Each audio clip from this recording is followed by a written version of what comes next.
Hi everybody, this week is Parshas Va'era. This past Friday night, my wife and I had the privilege of hosting close to 100 teenagers from our high school, SAR.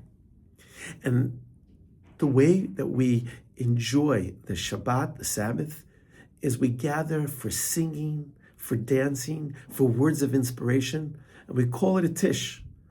And at this Tish, the energy of these students just comes alive, and the house is filled with joyous song and great spirit. There was standing room only. And the students were dancing and they were packed. And along the way, a hole was made in one of our walls. Don't know who did it. They were all dancing. They were all filling every single available space. Don't know. But I didn't care. I said it's an annoyance. No one did it maliciously. There was no malintent. And so I figured right after the Sabbath, I'm going to go and call my painter and have him come by and fix it, and we'll figure it out. And meanwhile, many of the students were so gracious, and they said, "Thank you for opening your home, and we're sorry that this happened." No problem. But no one owned it. When the Sabbath was over, our doorbell rang. A 12th grader came into the house and said, "Rabbi Drelich, I'm really sorry about what happened. It was my fault. My elbow banged into the wall. We were dancing. We got carried away. And I want to pay for the repairs." I said, "No problem."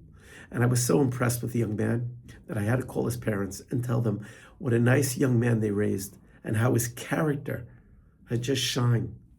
And of course, the parents said, "We will be happy to pay for the repairs." I want to contrast that with this week's Parsha Va'era.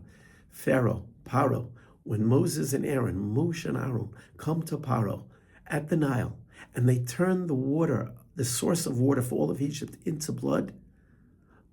The verse in chapter 7, verse 23 tells us, Vayifen Paro turns, Vayovel Beito, and he just goes home. V'lo shut libo gam lezod, and it doesn't move his heart. And a commentary called the Malbim says, Paro should have been concerned. How are his people going to drink? There's going to be a drought. Paro said, "I'm going home." It's their problem. Paro not only did not own this event, but he didn't worry about his people. He didn't worry how it was going to affect others. And here on Saturday night, and by the way, that's Paro's MO throughout all the entire story of Egypt. And of course, the destruction of Egypt continues because Paro never owns up to what is the truth. This boy owned up to the truth. And because of that, not only did he inspire me and my wife, but everybody that I tell the story, making this video about how someone who can own up to their mistakes create goodness in this world. It's an inspiration to be good and to do good. Anyway, if you like what you hear, please pass it on. Shabbat Shalom. Again, please consider subscribing. You just have to hit the button on the bottom right.